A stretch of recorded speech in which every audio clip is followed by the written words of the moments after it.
আসসালামু আলাইকুম। টানা কয়েকদিন আজকে আর একটা পর্যন্ত অনেক ভিডিও নিয়ে বেশি এলাম অসুস্থ থাকার বা কারণে আমাদের বিসমিল্লাহির খামারের রহমানির একটা সাইডের কাজ প্রায় উনি বন্ধ না হওয়ার থাকলে পথে। ওনার খামার গরুর খামার, কিরকম চলে ছাগলের খামার, হাঁস এইটা এবং আজকে দেখতে মুরগির পারবেন খামারের এই জন্য ভিডিওতে। আলাদা কাজ তো করার জন্য দেখতে লোক থাকুন রয়েছে, ভিডিওটি, কিন্তু ভালো আমাদের লাগলে লাইক কোয়েল শেয়ার পাখির কমেন্ট বাচ্চা করবেন। এবং পূর্ণাঙ্গ কোয়েল পাখি এবং কোয়েল পাখির বাচ্চা ফুটানোর যে মেশিন রয়েছে এগুলি পরিচালনা করার জন্য আমি ছাড়া তেমন কেউ ভালো মতো পারে না। আমার ভাগ্নে ডিসেম্বর মাসে যেহেতু স্কুল বন্ধ ছিল, তাই ওই এক মাস প্রায় ও আমাদের বাড়িতেই ছিল এবং আমাদের বাড়িতে থেকে আমার সাথে এই কাজগুলোও শিখেছে মোটামুটি। তো আমি অসুস্থ হওয়ার পর আলহামদুলিল্লাহ মোটামুটি এই কাজগুলি ওই করতো বা ওই করেছে আর কি। এখানে সব থেকে বেশি বড় সমস্যা যেটা আমাদের হয় সেটা হচ্ছে কোয়েল পাখির বাচ্চা ফুটে যেহেতু বের হয়েছে অনেকগুলি বাচ্চা, এই বাচ্চাগুলিকে ব্রুডিং করা, তারপর ওদের নিয়মিত ওষুধ দেওয়া এবং ওষুধের পরিমাণ মেপে দেওয়া, এগুলা হচ্ছে একটা কঠিন ব্যাপার। মানে এগুলা খুবই সেন্সিটিভ ব্যাপার, কারণ যেহেতু একেবারে ছোট বাচ্চা এগুলাকে খুবই সেন্সিটিভ ভাবে আমাদেরকে পেলে পুষে বড় করতে হয় আর কি। তো এইগুলো কয়েকদিন যাবত আমার সাথে দেখে দেখে ওইগুলো শিখে নিছে আর কি। তবে ও যেহেতু ছোট মানুষের বুঝতে একটু সমস্যা হবে, এটাই স্বাভাবিক, তাই আমি ওকে বুঝাই দিচ্ছিলাম যে এইভাবে এইভাবে করো, মানে যাতে কোনো সমস্যা না হয় আর কি। সাধারণত সবসময় ভিডিওতে আপনারা আমাকে দেখি অভ্যস্ত, আজকে হয়তো আমার ভাগ্নিকে দেখতেছেন, ওই হচ্ছে মূলত সব কাজগুলি করতেছে আর কি।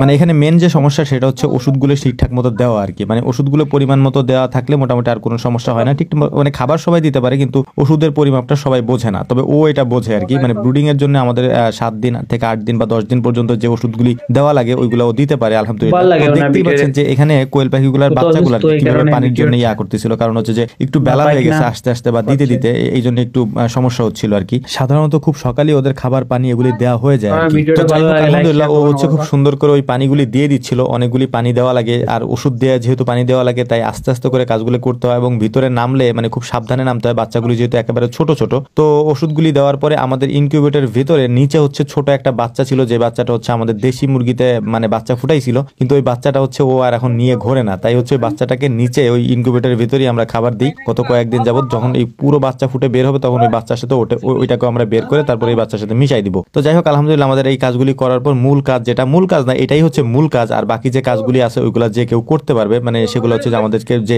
বড় কোয়েলগুলো আছে ওই বড় কোয়েলগুলার খাবার দেওয়া, তারপর হচ্ছে যে ওদের ডিম সংগ্রহ করা, পানি দেওয়া, এই কাজগুলি যে কেউ করতে পারে আর কি। তবে আমাদের এখানে আরেকটা সমস্যা আছে, সেটা হচ্ছে যে এই কোয়েল পাখির যে আরেকটা ঘর আছে এই ঘরের মধ্যে মানে এই যে তুষটা থাকে, তুষটা আমাকে নাড়াই দিতে হয় আর কি। নাড়াচাড়া করে দিলে শুকায় যায় আর কি, যেহেতু উপরে লাইট থাকে। এরপরে যে এই মানে আপনারা যেটা দেখতে পাচ্ছেন এখন যে মানে ডিমগুলা সংগ্রহ করা, এই ডিমগুলা সংগ্রহ যে কেউ করতে পারে। এখানে আমাদের খালুই বলি আমরা, এই যে মানে বাঁশের চটির যেটা বানানো এটা আমরা খালুই বলি, এটার মধ্যে ডিমগুলা সংগ্রহ করে রাখি এবং এই ডিমগুলা দিয়েই পরবর্তীতে আমরা বাচ্চা ফুটাই। বাচ্চা ফুটে তারপর হচ্ছে যে আমরা কিছু বাচ্চা বিক্রি করে দেই, কিছু আমরা সংগ্রহ করে রাখি। তো হচ্ছে ডিমগুলা সংগ্রহ করতে আগে থেকেই পারে আর ওই কাজগুলোও মোটামুটি টুকটাক করে। এতদিন আমার সাথে টুকটাক করে করতো বা আমাকে হেল্প করতো, আর আজকে ও মানে পুরো কাজগুলো ও একাই করছে আর কি। যাই হোক আলহামদুলিল্লাহ ওর করাতে একটা বিষয় স্পষ্ট হয়েছে যে ছোট বাচ্চাদেরকে দিয়ে যদি কাজ এভাবে শেখানো যায় আর কি, তো ওরা আস্তে আস্তে অভ্যস্ত হয়, ছোটবেলা থেকে এই কাজগুলো করাতে অভ্যস্ত হয় এবং নিজেরা উদ্যোক্তা হওয়ার জন্য একটা চিন্তা করে আর কি। পড়াশোনা করে চাকরি বাকরি করতে হবে এই চিন্তাটা ওদের মাথায় সেট হয়ে যায় না। তো যাই হোক ওর জন্য দোয়া করবেন এবং অবশ্যই মাশাআল্লাহ বলবেন, আমাদের জন্যও দোয়া করবেন। আসসালামু আলাইকুম রহমতুল্লাহ।